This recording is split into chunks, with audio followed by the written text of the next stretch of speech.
The silence in our Gangnam I don't apartment think this wasn't is working peaceful. out. It was the kind of silence that happens right before a building collapses.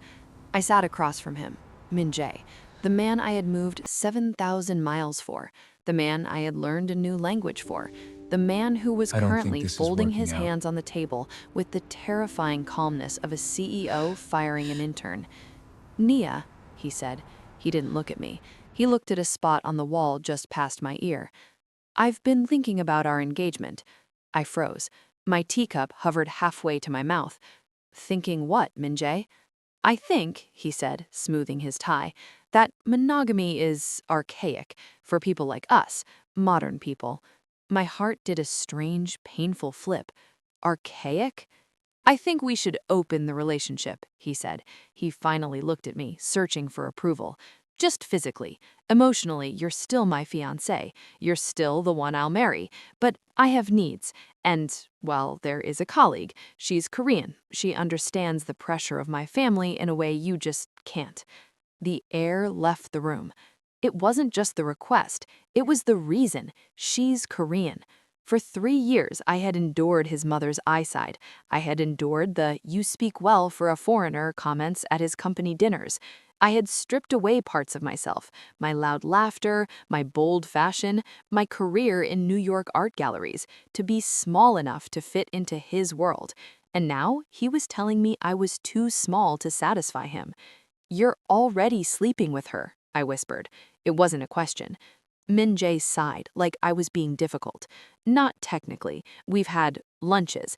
Emotional connection. She respects me, Nia. She doesn't make me feel guilty for working late." "I don't make you feel guilty," I said, my voice shaking. "I make you accountable." I stood up. My legs felt like jelly, but my spine turned to steel. "So," I said, "you want a wife at home to do your laundry and smile at your parents, and a girlfriend at the office to understand your soul? Is that the deal?" "You're making it sound ugly," he snapped. "It's an arrangement. It's practical." I looked at the engagement ring on my finger. It was a modest diamond. Sensible, he had called it. I pulled it off. "Practical," I repeated. I dropped the ring into his teacup. It made a small plink sound. "Here is my practical answer, Min Jae. No." He blinked. "No?" "The relationship isn't open," I said, walking to the bedroom to grab the suitcase I had packed for our honeymoon.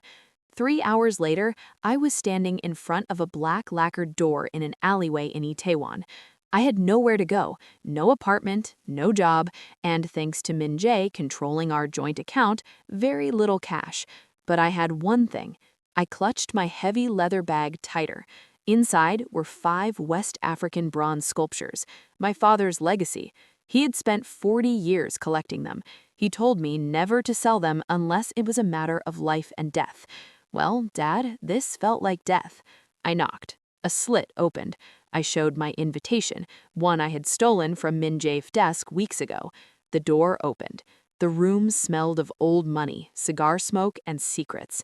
This wasn't a public auction. This was the shadow market, where the elite of Seoul bought things that weren't supposed to exist. I walked to the appraisal table. The appraiser, an old man with a monocle, looked at me with disdain. Then I unwrapped the first Benin bronze head. His eyes widened. "Genuine?" I said, "18th century, Royal Palace of Benin, and I want to sell the whole lot tonight." The auction began. I stood in the back, wearing a black dress, trying to be invisible.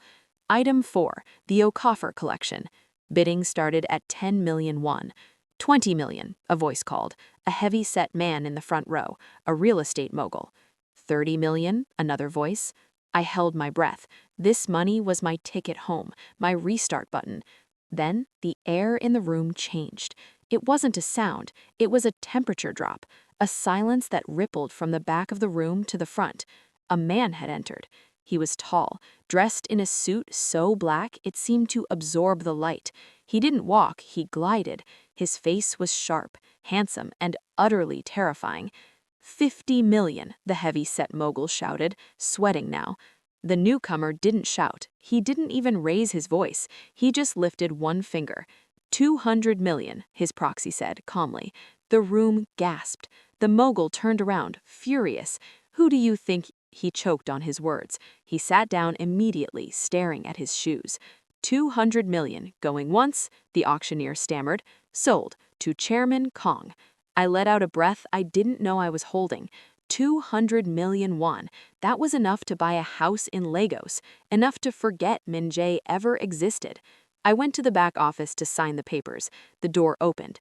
It wasn't the clerk. It was him, Chairman Kong Jun-Huk, the Ruthless King of the Underworld, or Logistics CEO, as the papers called him. He walked up to me. Up close, he smelled of sandalwood and cold rain. "Miss O'Coffer," he said. His English was perfect, British accent. "Chairman," I nodded, clutching my purse. "Thank you for the bid." "I didn't buy them for the art," he said. He was staring at my hands. "I bought them because you were shaking." I hid my hands behind my back.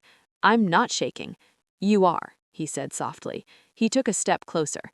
"You are running from something, or someone. That's none of your business.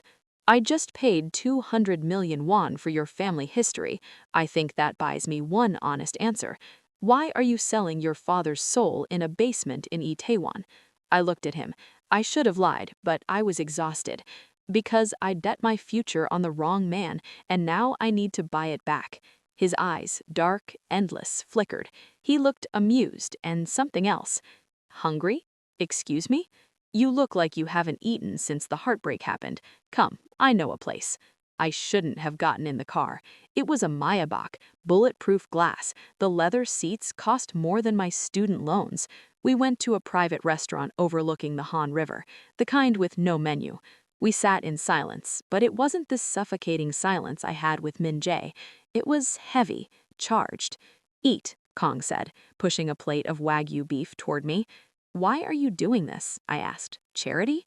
"I don't do charity," he said, pouring himself sake. "I do investments. You have good taste. You stood up straight in a room full of sharks. I like that." Suddenly, my phone buzzed. It was Min Jae. "Where are you? Come back. We can negotiate." I frowned. Then the restaurant doors opened. Speak of the devil. Min Jae walked in, with her, the colleague. She was petite, giggling, holding his arm. They stopped when they saw me. Min Jae turned pale. Then he saw who I was sitting with. He turned the color of ash. "Nia," Min Jae whispered. He walked over, trembling. What are you doing here, with him?" Kong didn't even look up from his beef. "I'm having dinner," I said, sipping my wine. "Go away, Min Jae." "Nia, you don't understand," Min Jae hissed, looking terrified of Kong. "This man, he's dangerous. You need to come home, now." He reached out to grab my wrist. Crack. It happened so fast, I almost missed it. Kong's hand shot out and clamped around Min Jae's wrist. He didn't squeeze hard, but Min Jae gasped in pain. Kong finally looked up. His eyes were dead. "Touching what isn't yours," Kong said softly. "She's my fiancée," Min Jae stammered. "Was," I corrected. "She's my guest," Kong said. He released Min Jae's wrist with a dismissive shove. "And if you spoil her appetite, I will buy your company and liquidate it by morning. Do you understand?" Min Jae nodded frantically. He grabbed his date and ran. I looked at Kong. My heart was pounding so hard, I thought he could hear it. "You didn't have to do that," I said. "He bored me," Kong shrugged. He looked at me. "Where are you staying tonight?" "A hotel." "No," he said. "Hotels have records. He can find you. You're coming with me." His penthouse wasn't a home. It was a fortress in the sky.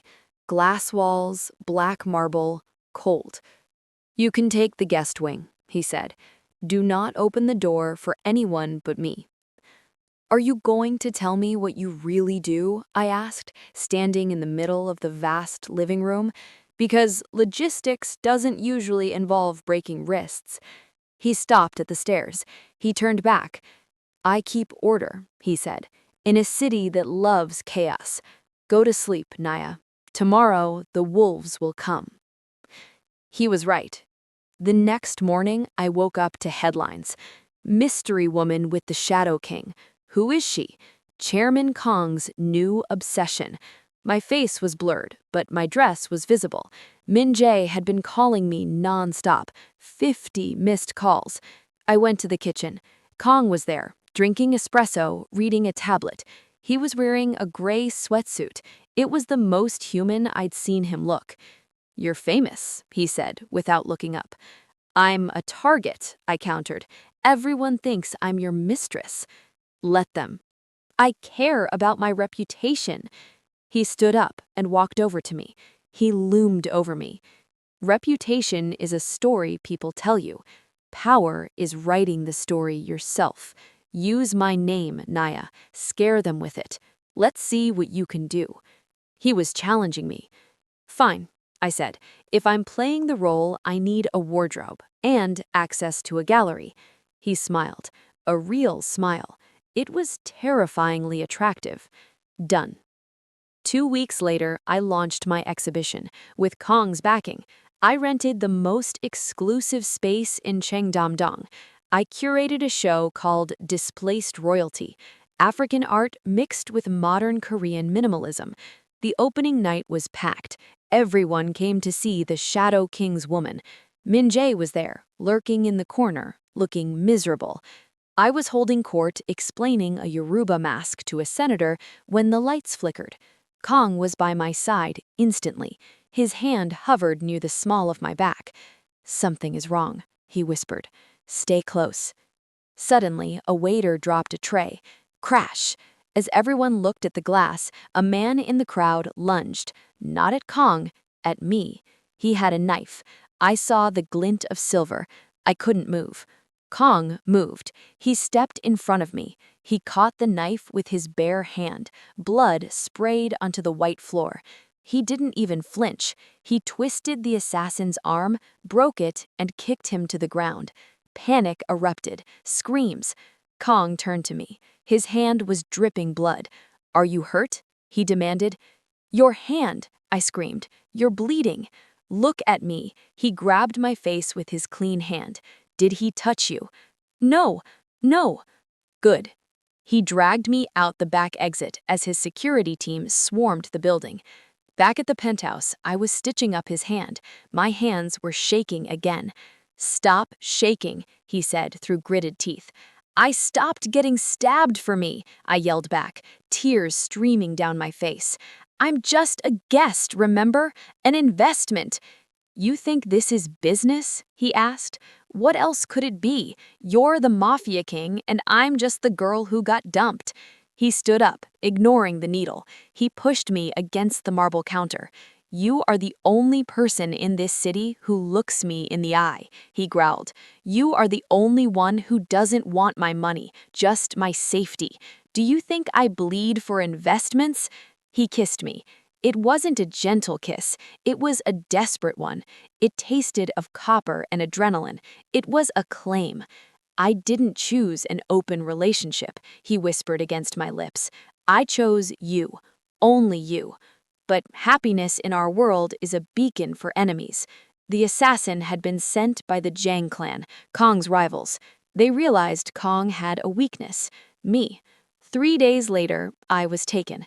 They grabbed me from the car, a van, a bag over my head, the cliché nightmare.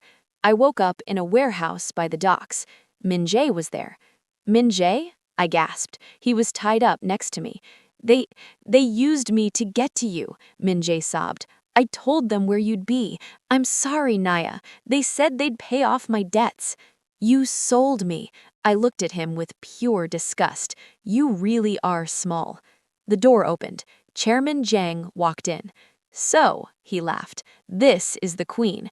He held a gun to my head. He video-called Kong. "I have her," Jang said. "Surrender your territories in Incheon, or she lives." On the screen, Kong was sitting in his office. He looked calm. Too calm. "Hello, Jang," Kong said through the screen. "Did you hear me?" Jang yelled. "Territories or the girl." "Naya, close your eyes," Kong said through the screen. "What?" Jang frowned. "Naya, close your eyes and count to 3. I closed my eyes. 1. I heard a low hum. A drone? 2. 3.